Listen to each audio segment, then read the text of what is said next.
Saludos a todos y anticipadamente gracias por estar con nosotros en esta nueva edición de Diálogo Abierto. El día de hoy seguiremos tratando el tema que a todos nos preocupa, infancia y niñez en emergencia, y evidentemente buscando respuesta real y concreta y eficaz para todo este tema que cada vez es más preocupante para todos nosotros.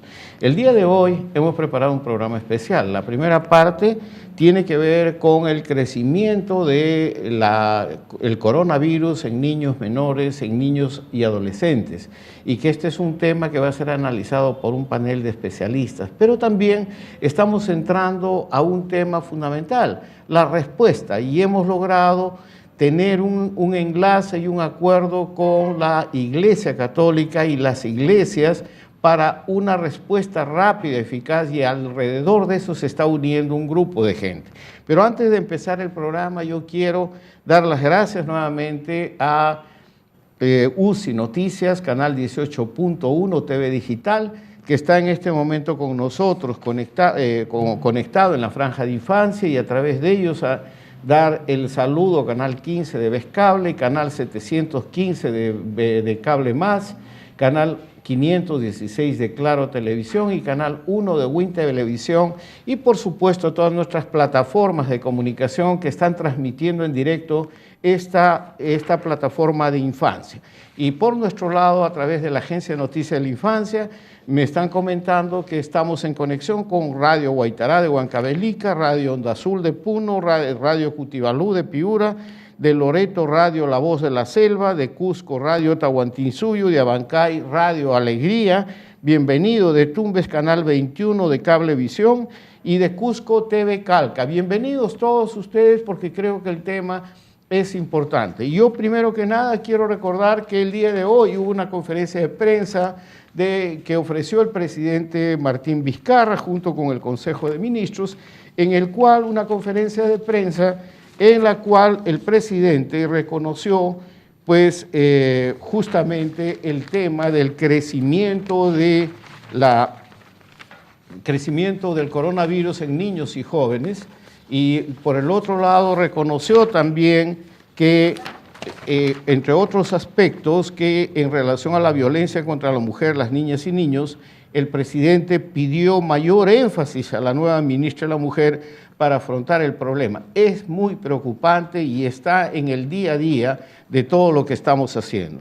Desde el 16 de marzo hasta el 15 de julio, el Ministerio de la Mujer informó que atendió 900 casos de violación sexual en el país, del cual 600 casos fueron de niñas, adolescentes, mujeres, y 40 niños y adolescentes varones. Entonces estamos hablando de una pandemia también, y hay que visibilizar todo esto que está ocurriendo con nuestras niñas y adolescentes. Por el otro lado, también el día de hoy hubo un hecho muy importante. La Conferencia Episcopal hizo una conferencia de prensa en la cual pues prácticamente se ratifica, y ellos hablan y hacen una recomendación sobre el tema de Reactiva Perú, o sobre o ellos lo que han venido a llamar, perdónenme que entre tanto papel yo tengo que recoger justamente lo que ellos mencionan. Ellos hablan de un tema de Resucita Perú, y es Resucita Perú, en el cual hacen una convocatoria a las comunidades sociales, las comunidades de pastoral, para realmente unir todos sus esfuerzos para llevar adelante este trabajo en favor de la infancia y la niñez.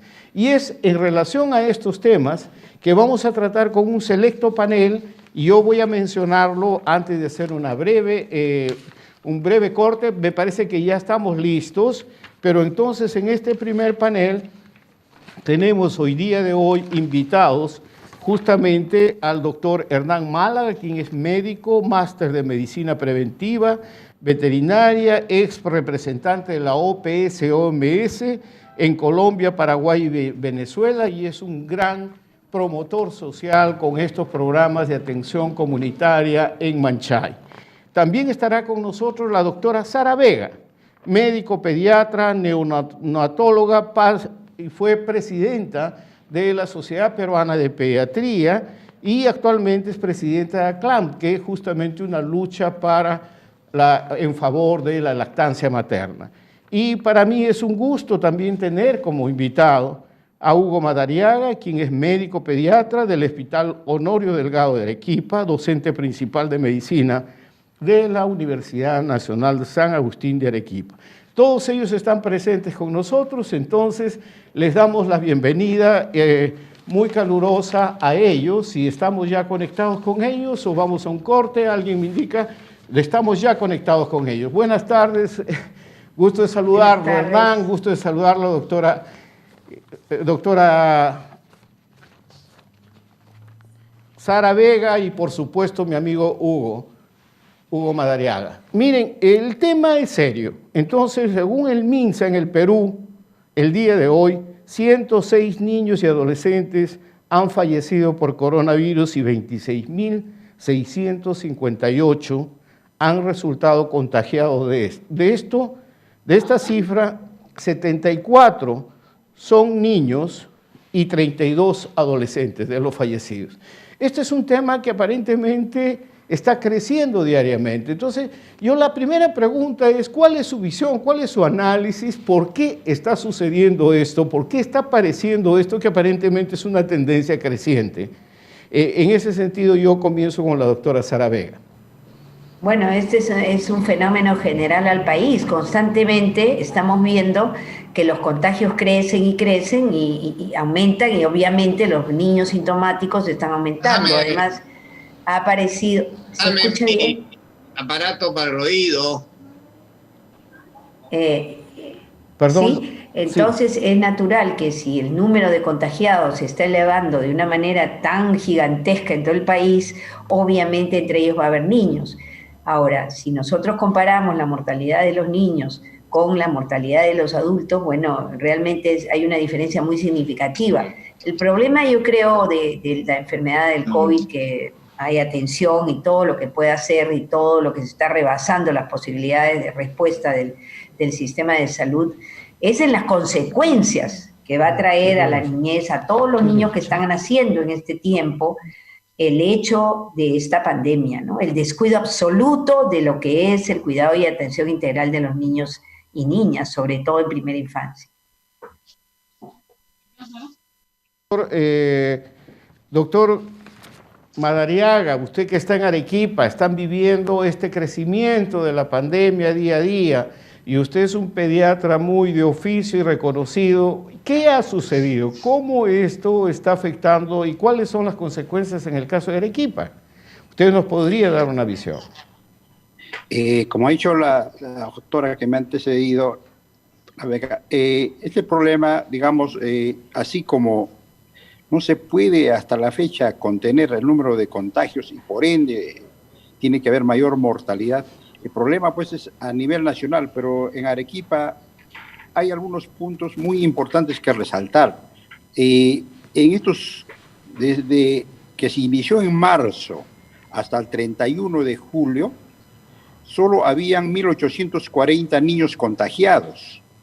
Pero en la actualidad, hasta el día de ayer, este es un dato reciente, esta cifra se ha aumentado a 3.136, es decir, en 18 días, del 1 de agosto al 18 de agosto, han habido 1.294 casos.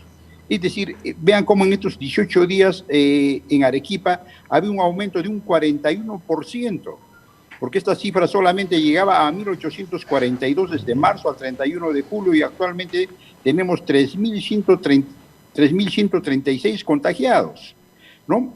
O sea que en 18 días hemos tenido 1.294 casos. Y esto, en realidad, estamos muy preocupados aquí en Arequipa porque hay un aumento de un 41% solo en 18 días. Si bien más bien en cuanto a la mortalidad, solamente en toda la región hemos tenido 3 fallecidos. Justo 2 de 0 a 11 años y uno de 12 a 17 años. Quizás la mortalidad más bien, vemos que no tenemos un aumento en la mortalidad, pero sí en el número de contagios.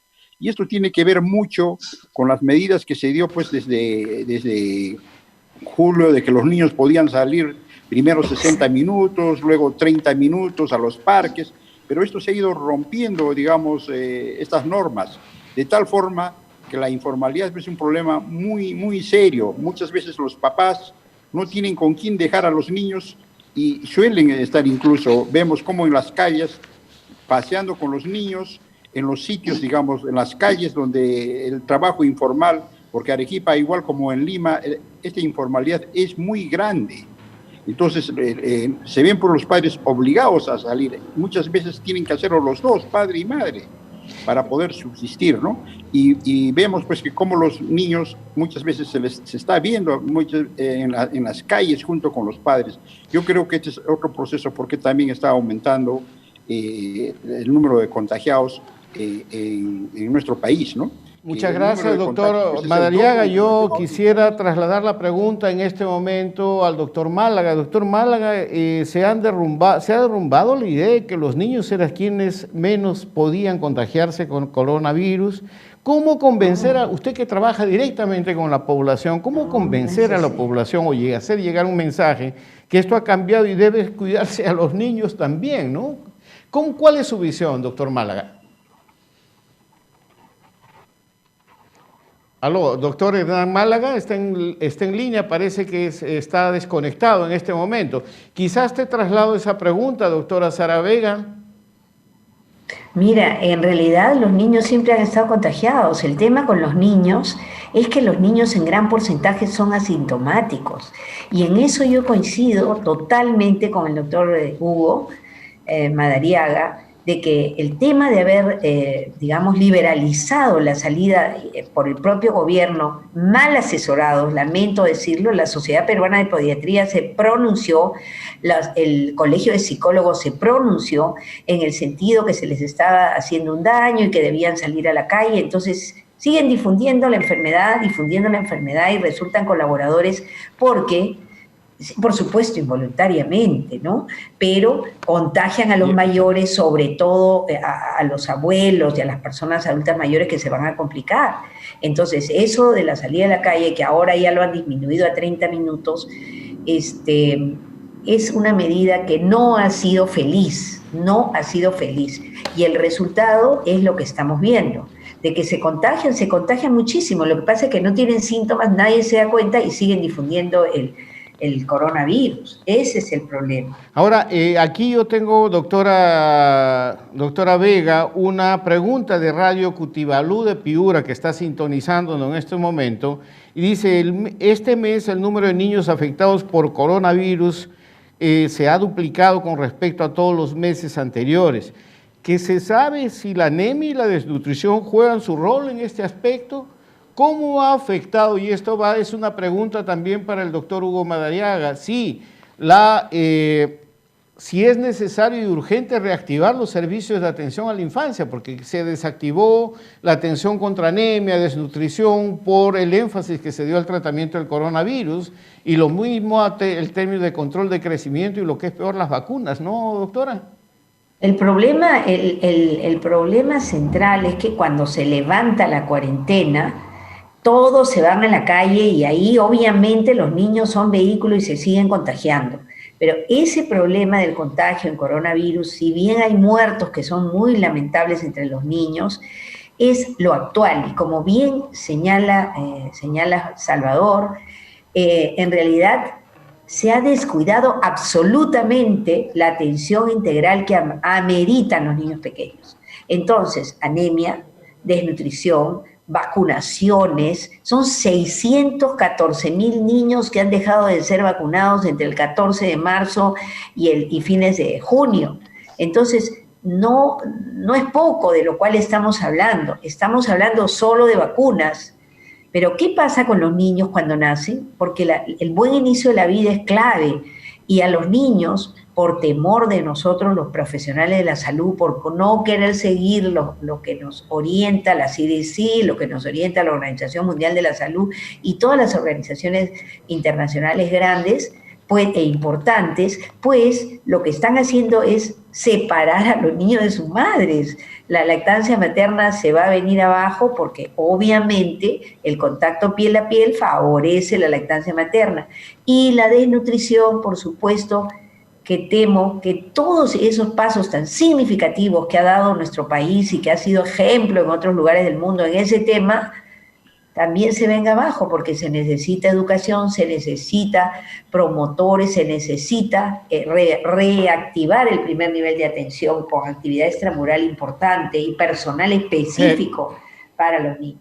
Gracias, doctora Vega. Yo creo ya tenemos de retorno al doctor Málaga. Don Hernán Málaga, yo le quiero hacer una consulta y que tiene que ver con una preocupación de una neonatóloga de La Voz de la Selva, de Loreto, del radio La Voz de la Selva de Loreto. Dice, el aumento de la pandemia en nuestros niños es alarmante. ¿Qué medidas debemos tomar para frenar este incremento? Ya que desde el gobierno no tenemos una orientación muy clara con respecto. ¿Cómo usted está manejando en sus relaciones de acciones comunitarias, por ejemplo en Manchay? Doctor Málaga.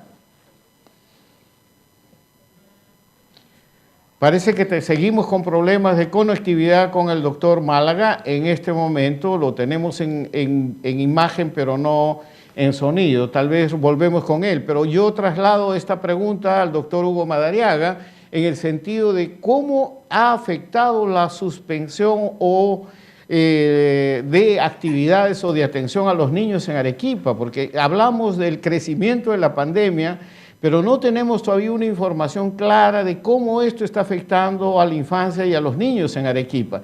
También se suspendieron la atención y ahora están viendo la forma de reactivarla, ¿es cierto? Yo quisiera... ¿Aló? ¿Me escuchas? Sí, ¿quién, doctor Málaga? Dígame, por favor. Yo lo que quisiera decir es algo que a los niños no se les puede separar del resto del bloque familiar. Hay que ver el problema en conjunto. Y yo creo que si uno lo ve así, el ataque más importante ha sido hasta ahora hospitalario. Yo creo que el ataque más importante es de atención primaria. Sí, y es el primer nivel de atención importante, pero más importante es la participación de todos. O sea, yo estaba pensando que el liderazgo de estas cosas debe ser ya más político, debe ser de los alcaldes. Y los alcaldes pueden tomar los mapas distritales, ¿no?, de su municipio y dentro de él marcar las zonas calientes y ir a las zonas calientes a buscar a los enfermos y hacer detección temprana y tratamiento precoz. Tenemos ahora la ivermectina que ha probado en todo Loreto, y tenemos en Chincha un ejemplo hermosísimo, en donde prácticamente a todo el mundo se le ha dado ivermectina. Y Loreto consiguió de esa forma reducir drásticamente su incidencia. Entonces, yo pienso que los distritos sanitarios deberían asesorar a sus municipios y los municipios soltar a su serenazgo con la policía y con las enfermeras y llegar a las casas y ahí ver quiénes son sujetos de riesgo. Ahora, en ese contexto, doctor Málaga, le hago una pregunta porque tiene que ver con el interés. ¿Cómo realmente aterrizar y fortalecer el sistema de atención primaria de salud? Porque sabemos que no necesariamente todos los puestos de salud, todos los centros de salud están suficientemente equipados o con las condiciones para hacer este trabajo comunitario que usted menciona. Pero si no necesitan mayor equipo, porque finalmente hasta clínicamente se pueden tratar los enfermos. No necesitan la confirmación del diagnóstico. Si clínicamente está afectado, da ivermectina y tienes los oxímetros. Con los oxímetros puedes medir la saturación de oxígeno. Aquellos que estén ya por debajo de 93, mándalos al hospital. Pero nosotros tratamos en su casa. ¿No? O sea, usted dice que sí tenemos capacidad de respuesta y no de justificación para no hacer las cosas. Claro que tenemos capacidad de respuesta. Imagínate cómo lo ha hecho Loreto. Y lo ha conseguido. Hoy día ya no tiene ni casuística, muy poca. Y Chincha, yo escuché al director del hospital de San José afirmando que tiene 80 camas vacías y solo 32 enfermos. Y igual el Hospital del Seguro en Chincha. Y eso han repartido 12.000 tratamientos, dijo el director del Hospital del Seguro, que han repartido 12.000 tratamientos de ivermectina. Entonces tenemos la solución. Doctor, yo quisiera aterrizar esto que usted está mencionando en el caso de Arequipa, que es el que más nos compromete en este momento, como otras regiones donde se está haciendo más evidente el tema, y Arequipa es mi ciudad, además. Yo estoy muy preocupado, doctor. Yo soy dígame, doctor, pues. También, no, mira, me parece una coalición arequipeña aquí de preocupación, todos sentimos en el corazón. Hugo, dígame una cosa, o sea, evidentemente los efectos, lo que dice el doctor Málaga es que nosotros sí tenemos la capacidad de responder, pero a veces hay que dar un sacudón para realmente activar no solamente voluntad, sino ciencia y compromiso. ¿Es cierto esto? ¿Se puede hacer mucho más de lo que están haciendo los hospitales? ¿Se puede hacer más para fortalecer la capacidad de respuesta de los centros de salud? ¿Qué se necesita? Yeah. Yo quería hacer un comentario previo en el sentido, pues, mientras estamos centrados nuestra atención en este momento para evitar o tratar el COVID-19, estamos dejando pues de al lado las consecuencias que está ocurriendo y lo que vamos a afrontar en el futuro. Aunque los niños no son considerados un grupo de riesgo, las repercusiones secundarias ponen en más riesgo las vidas de los niños que la propia enfermedad. Ese es otro punto muy importante que hay que ver, ¿no? Y lo otro, pues, va a ser en el futuro la amenaza de una recesión mundial, pone en riesgo las inversiones en salud, en educación, en nutrición, en agua, ¿no? Como ha dicho la doctora Vega, en salud, por ejemplo, si bien nuestros sistemas nacionales de atención de salud ya funcionaban con cierta dificultad, muchos de los avances que se han conseguido pues, en materia de supervivencia infantil, de nutrición, el desarrollo de la lactancia materna que ha sido destacado en nuestro país, esta interrupción en los sistemas de inmunización que pueden dar lugar a muchos brotes. Y también en relación a lo que dijo el doctor Málaga, porque había ideas de que quien debería participar aquí, quien conoce más, digamos, los problemas locales son pues los alcaldes y los gobernadores regionales, pero desgraciadamente eso no es en todo el país. Nosotros hemos tenido, digamos, la ingrata situación, por ejemplo, que nos ha tocado pues elegir a un gobernador que deja mucho que desear.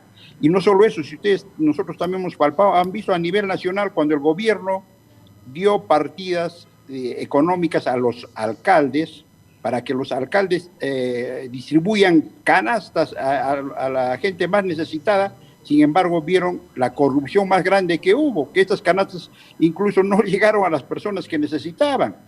Más que todo, llegaron incluso a funcionarios. A ese extremo hemos llegado, que desgraciadamente el otro punto que juega en contra nuestra es desgraciadamente pues la corrupción, ¿no? Desde ese punto de vista. Y también nos ha tocado un mal momento en que viene el COVID-19 y estamos en puertas de elecciones. Como vemos, por ejemplo, el poder ejecutivo, el poder legislativo, muchas veces ellos están más pensando, digamos, en sus futuros electoreros y no se está jugando en nada en relación a las medidas que se deben de tomar en cuenta, ¿no? Este es un punto, digamos, muy importante que también estamos, porque nosotros no podemos afrontar, digamos, este problema del COVID-19 para poder afrontarlos. Estos puntos son muy importantes, ¿no? Como desgraciadamente, pues los alcaldes, por ejemplo, actualmente en el país, no están jugando un rol muy importante que les corresponde, ¿no?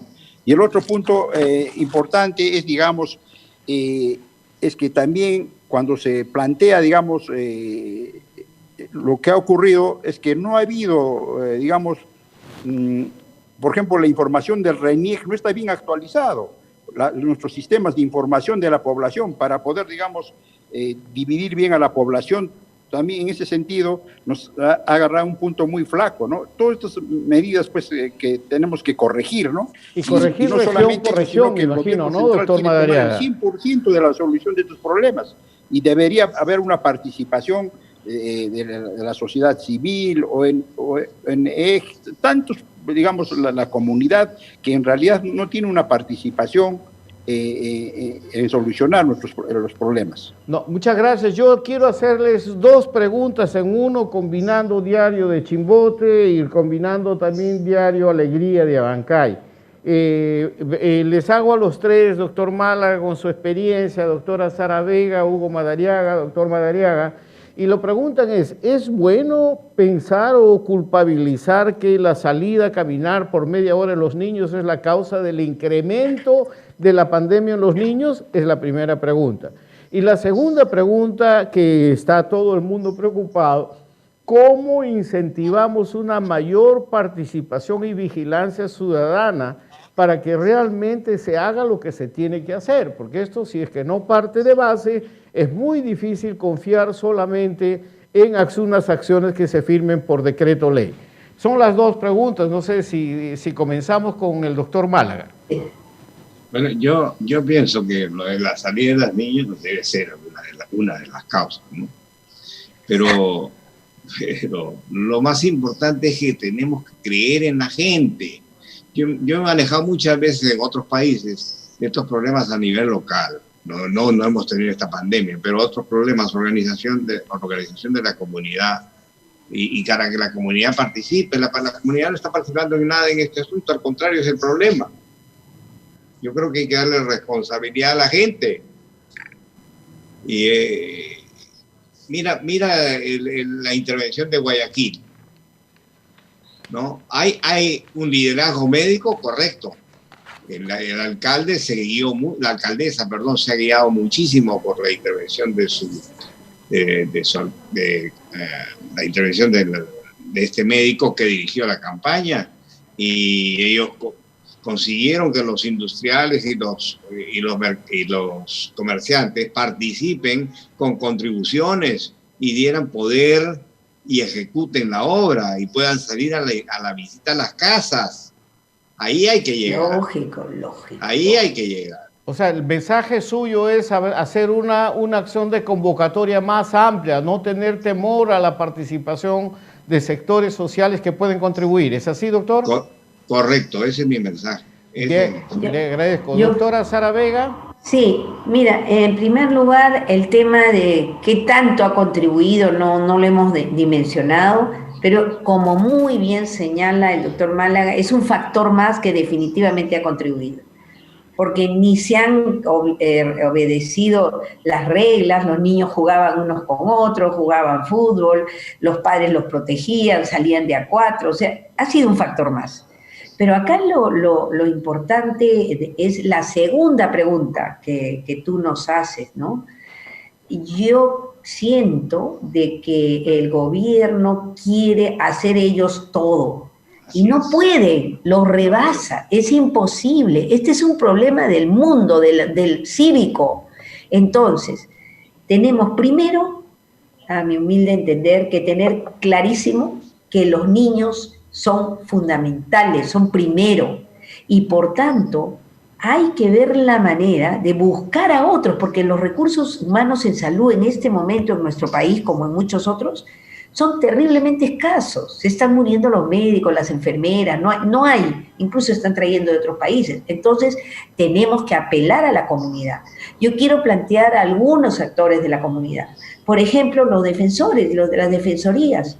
Hay gente de la comunidad que son defensores en las municipalidades, los profesores, o sea, pero tiene que llegarse efectivamente, tiene que definirse una actividad propia y extramural. Si hay un liderazgo de algún personal de salud por ahí, ese personal de salud no puede hacer ninguna actividad ligada al COVID.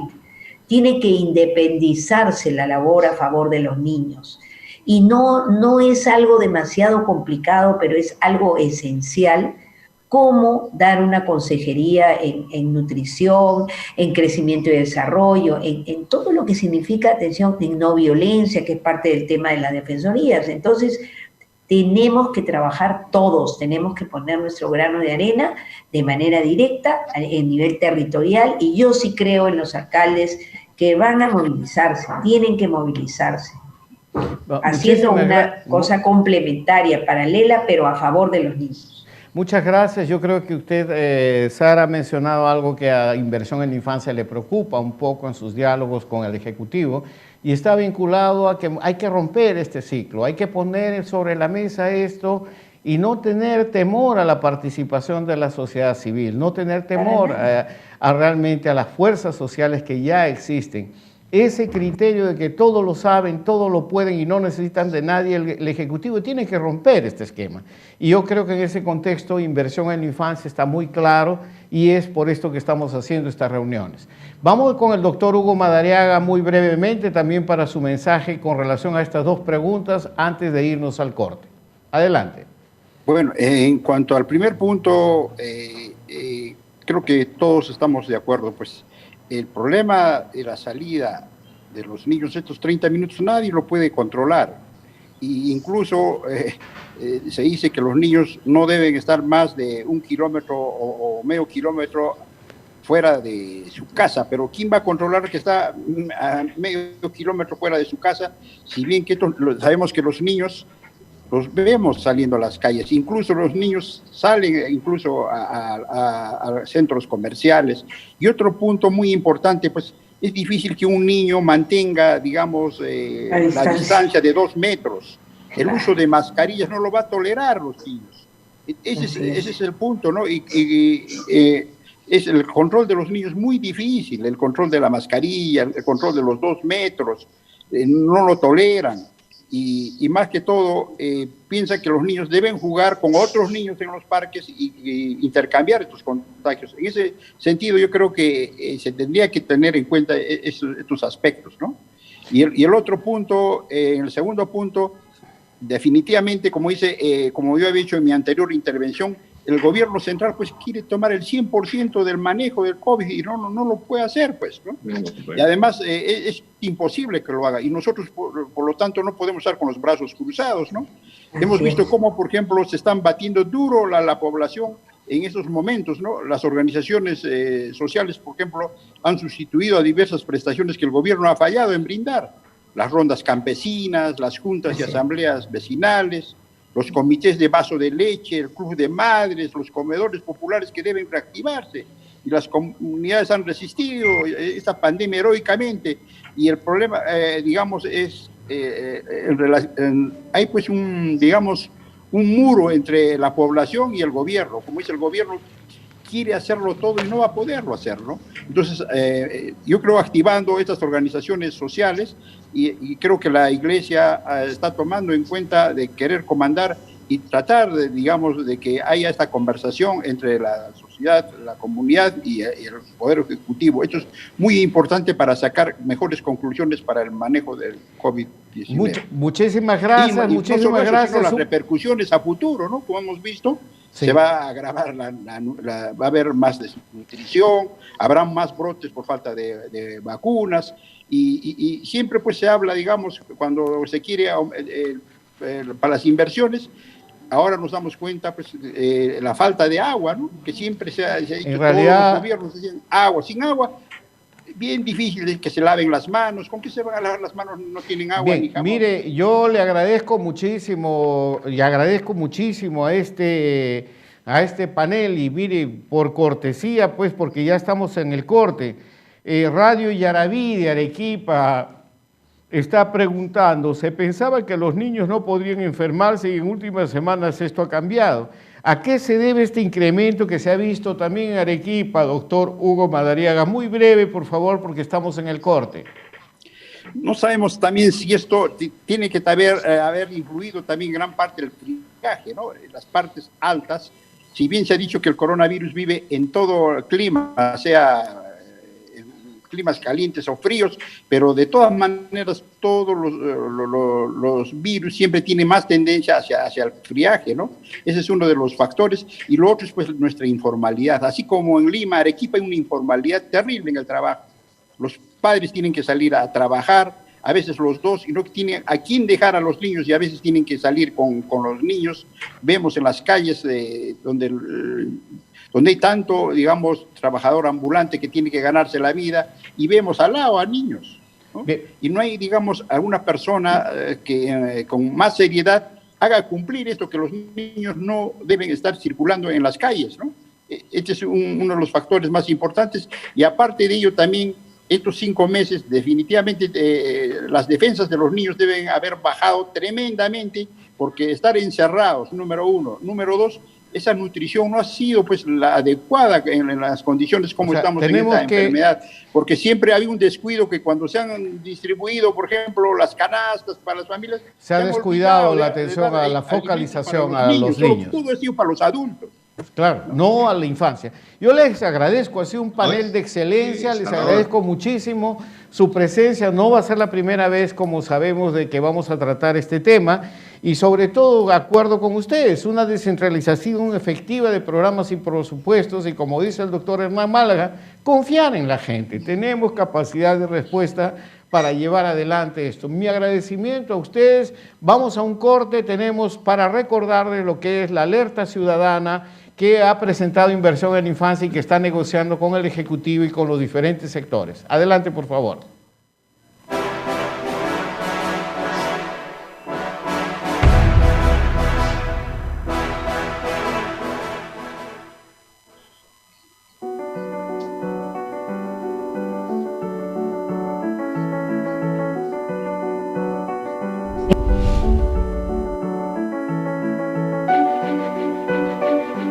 En el marco de la coyuntura política por la que atraviesa el país, Inversión en la Infancia reitera la demanda de una respuesta urgente frente al impacto que la pandemia viene generando en la situación de nuestra infancia y niñez. Para ello convocamos una gestión y respuesta inmediata en los siguientes puntos. 1.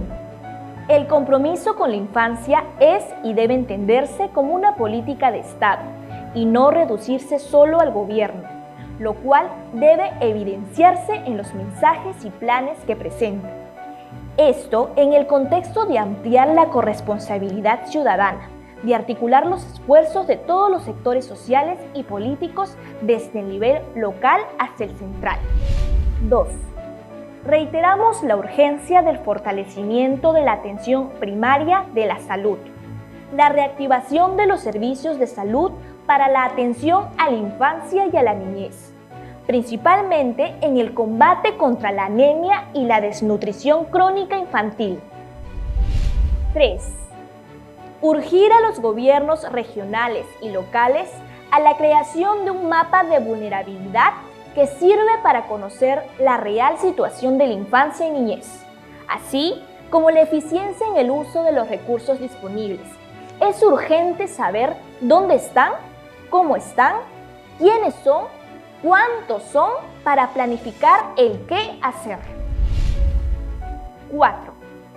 Frente al crecimiento de la violencia contra la infancia y especialmente contra nuestras niñas, demandamos la creación de espacios locales para la activación de comités para la gestión y respuesta necesaria, así como su inmediata visibilización y priorización en los discursos y planes. 5. Invocamos a todos, principalmente maestros, operadores de justicia y organizaciones sociales, a estar alertas y vigilantes para colaborar en el cumplimiento de compromisos, así como el uso eficiente y oportuno de los recursos disponibles en favor de la defensa y protección de los derechos de nuestra infancia y niñez. Desde la iniciativa ciudadana Inversión en la Infancia, nos mantenemos alerta y a disposición para incidir, vigilar y colaborar en que los compromisos se cumplan, y que nuestra propuesta de plan de respuesta en emergencia para los próximos 100 días se pueda poner en ejecución por el país, nuestra infancia y niñez.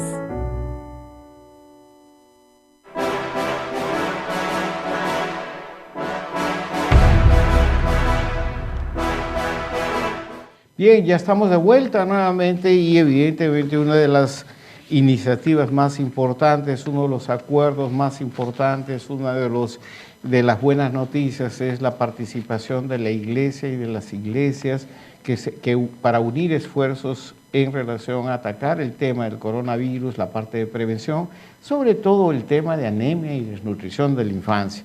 Y en ese contexto, pues, la Comisión Episcopal de Acción Social y la Conferencia de Religiosos y Religiosas del Perú, CONFER, CEAS y CONFER, con Inversión en la Infancia estamos en un acuerdo para poder llevar adelante e identificar un conjunto de acciones para poder hacer frente a este tema que tanto nos preocupa, sobre todo no solamente en el tema de coronavirus y el crecimiento de la infancia, sino lo que realmente significa el tema fundamentalmente de la reactivación de los servicios de atención a la infancia y adolescencia, el combate a la violencia y sobre todo combate a la pobreza y al hambre, que realmente es una amenaza presente en este momento. En ese contexto yo quiero pues dar la bienvenida a tres grandes amigos que ya están en pantalla con nosotros y que es pues el Monseñor Jorge Izaguirre, que es presidente de la Comisión Episcopal para la Acción Social, del CEAS. Bienvenido, Monseñor. También está el padre Raúl Pariamachi, gran amigo y presidente de la Conferencia de Religiosos y Religiosas del Perú. Y también nos acompaña la doctora Sandra Contreras, quien es directora de World Vision en el Perú. Y con todos ellos yo les doy realmente la bienvenida. Evidentemente, frente a todas estas noticias que nos envuelven en este momento, sobre todo el crecimiento del coronavirus en la infancia, pues el hecho de tener y sumar esfuerzos, de unir esfuerzos, creo que es muy importante. Y la presencia de la Iglesia y de las iglesias creo que debe ser un factor determinante para esto. Entonces, ¿cómo es que la Iglesia Católica, yo tengo entendido que la Conferencia Episcopal hoy pues ya lanzó el famoso programa de Resucita Perú, y entonces este de Resucita Perú está incluida en la infancia? ¿Cómo analiza esto, Monseñor Izaguirre? Muy buenas tardes, un saludo a todos los que siguen esta transmisión. Bueno, ciertamente la Iglesia, desde el inicio de la emergencia de la pandemia en el país, no se ha encontrado ausente. La Iglesia ha estado presente y acompañando todo el proceso de la gente y sobre todo de los más pobres, que son los que han llevado la peor parte, la peor carga en esto, ¿no? Dentro de los cuales están ciertamente los niños, porque son parte de la familia. La Iglesia entiende que enfrentar el impacto de la pandemia no es solamente una tarea del gobierno, no es un asunto del Estado. El Estado tiene que hacer lo suyo, pero es una tarea de la sociedad en su conjunto, ¿no? Que debe responder lo que llamamos la sociedad civil. Y ahí estamos también como Iglesia apuntalando, ¿no? Como Iglesia estamos tratando de hacer nuestra parte, de dar respuesta, y la Iglesia siempre nos hemos sentido involucrados desde el primer instante ante esta crisis sanitaria. Hemos puesto a disposición lo que tenemos, nuestra organización, nuestras parroquias, nuestros grupos, las religiosas, los sacerdotes se han movido para responder a esta emergencia y hemos atendido lo más urgente, ¿no? En términos de, digamos, de alimentación y de salud, y estamos empeñados. Actualmente hemos liderado campañas, apoyado campañas para recaudar dinero, para aliviar el hambre, ¿no? Se han establecido comedores parroquiales en todas las jurisdicciones, con lo recolectado en esta campaña por un Perú sin hambre, ¿no? Y luego campañas de salud. Entonces, estamos acompañando en la situación real de la gente. Hacemos un trabajo de base nosotros y estamos acompañando desde el primer instante. Y eso nos obliga a seguir acompañando para las próximas etapas también. Por eso esta mañana, este mediodía, se ha presentado este plan desde la Conferencia Episcopal Peruana, digamos un plan, una invitación para todo el país a ponernos de pie, ¿no? Resucita Perú, ¿no? Que es importante unir todas las fuerzas para sacar adelante el país y sobre todo seguir atendiendo y atender de manera especial a aquellos que son más golpeados hoy por la pandemia, ¿no? Muchas gracias, Monseñor Izaguirre. Yo ahora pasaría y darle la bienvenida al padre Raúl Pariamachi, quien es gran amigo, y yo lo que quiero preguntarle, el chat en este momento de esta transmisión, como ustedes podrán ver, están todos dando la bienvenida más explícita, digamos, de la decisión de la Iglesia para trabajar en favor de la infancia y la niñez. Padre Pariamachi, ¿cómo es que usted ve la acción desde la parroquia, desde la iglesia, desde este agente pastoral? ¿Cómo es que se traduce esto en términos de esta convocatoria contra anemia, desnutrición, contra la violencia que se está creciendo entre los niños y niñas en el país? El padre Raúl Pariamachi es justamente es presidente de la Conferencia de Religiosos y Religiosas del Perú. O sea, no es solamente el sacerdote, sino de todas las religiosas del Perú. Y este es un mensaje que llega directamente a la base. ¿Cómo es que usted ve? ¿Cuáles serían las principales acciones que usted visualiza como iglesia y con inversión en la infancia también, ¿no? Buenas tardes, Salvador. Un gusto estar con Jorge y con Sandra también. En la línea de lo que decía Monseñor Jorge, yo diría antes que ha habido y está habiendo un trabajo de las congregaciones religiosas. Yo represento a una conferencia efectivamente donde coordinamos más de 300 congregaciones religiosas en el Perú, en la costa, en los Andes, en la Amazonía, y es muy edificante, digamos, comprobar cómo estas religiosas y religiosos, allí donde están, se han puesto también en la primera fila de la atención espiritual y la asistencia material a la población. Subrayo lo espiritual también porque es una época en la que, por decirlo así, necesitamos reactivar nuestros recursos espirituales, ¿verdad? La fortaleza, la confianza, la paciencia, etc. Una serie de virtudes públicas que tenemos que rehabilitar en nuestra sociedad. Y creo que el mensaje cristiano tiene un potencial semántico, digamos, que nos permite efectivamente responder de una manera adecuada a esta crisis. Y al mismo tiempo una asistencia material, digo, como bien ha dicho Monseñor Jorge, centrada en este momento en la alimentación y la salud. Hace poco hablaba con un hermano mío, párroco en Jicamarca, ¿no?, que debe conocer bien Monseñor Jorge. Hasta el año pasado hablábamos de cómo se habían terminado prácticamente los comedores populares en las parroquias, ¿no? Ya no era una opción, digamos, lo del comedor popular.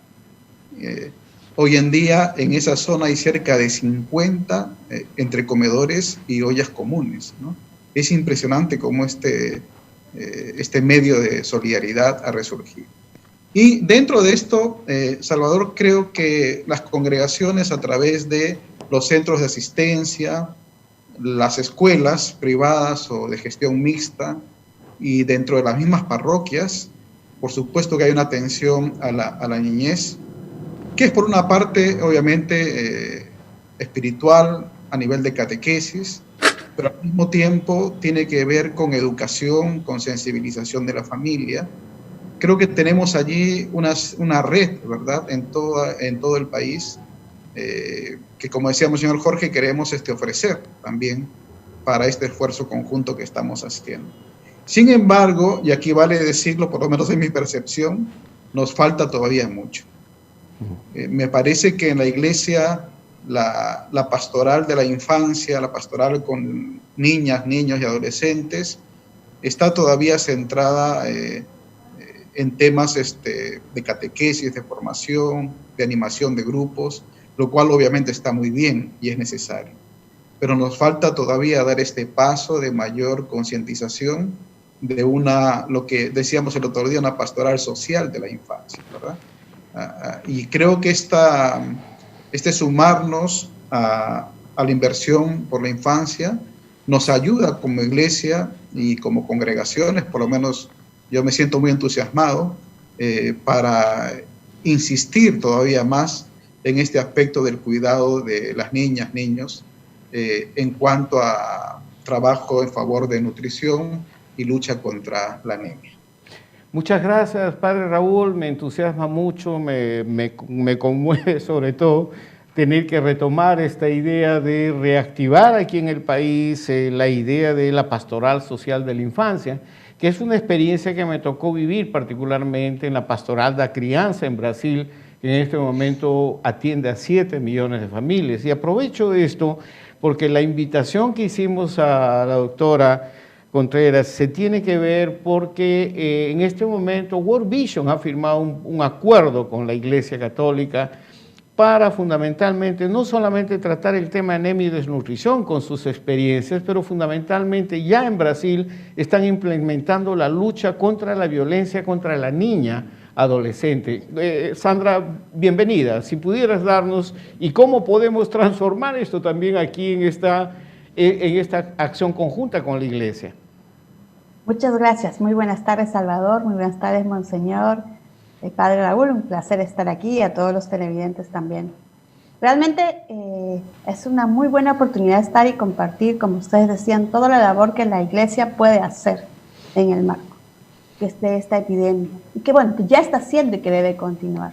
Nosotros como World Vision somos una ONG cristiana internacional y estamos en más de 90 países. Y en todos ellos hemos empezado una lucha muy fuerte para también contribuir a combatir el COVID-19.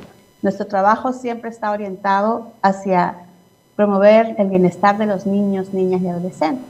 En ese marco, a nivel latinoamericano y en todos los países, hemos hecho varios trabajos en coordinación con la Iglesia, en el amplio espectro de la Iglesia, tanto católica como iglesias protestantes o evangélicas.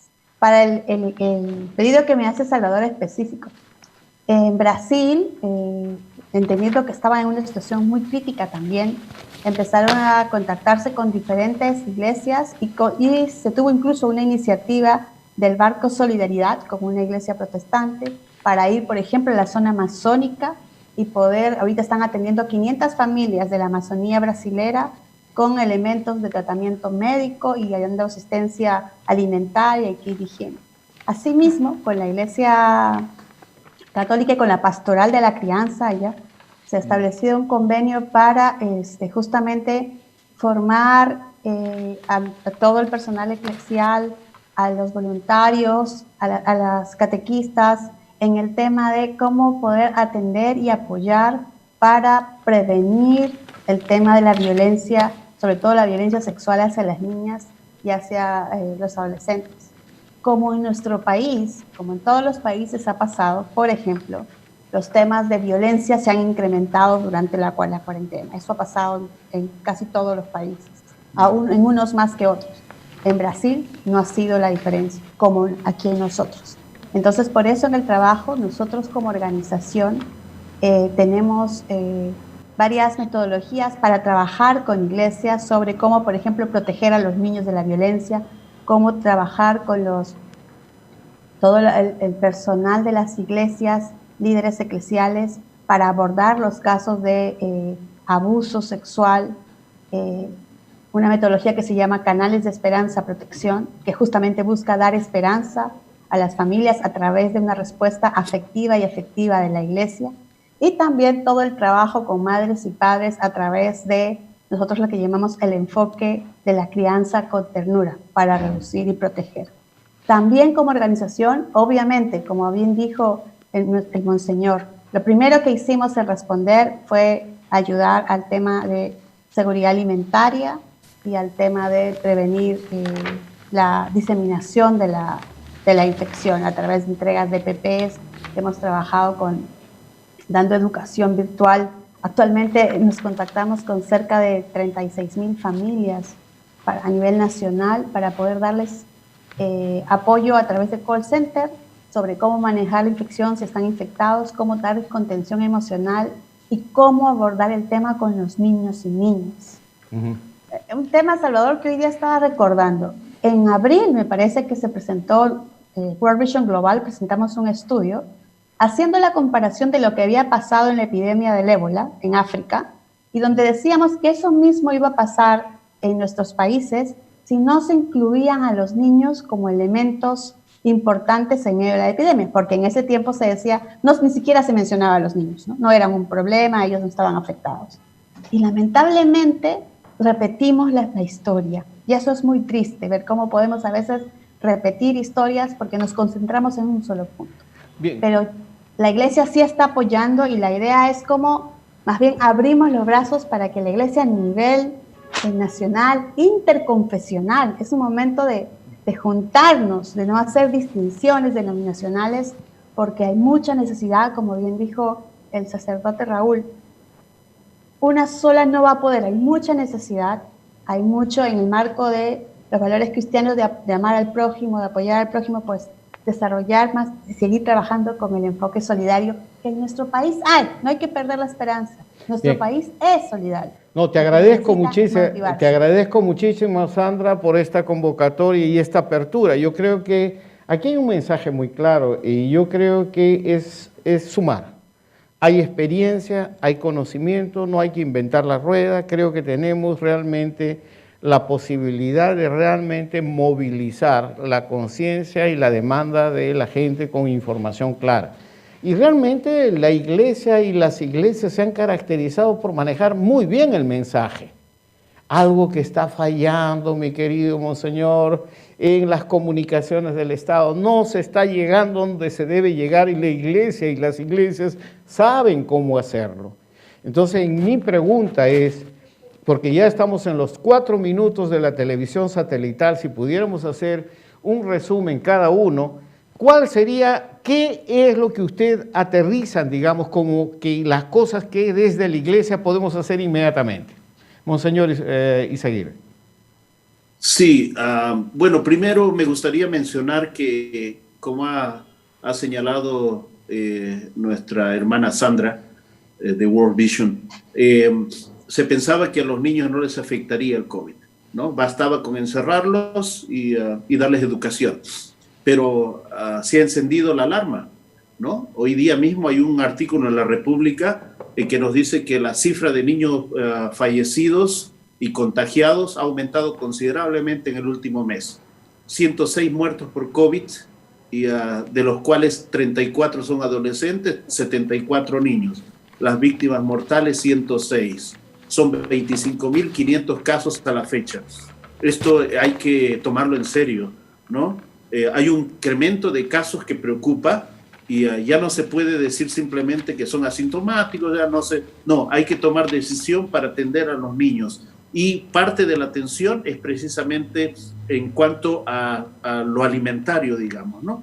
Los niños necesitan una buena alimentación. Si algo que está siendo muy débil a nivel de las familias, sobre todo las familias pobres, es que no tienen para comer, pues, ¿no? Sí.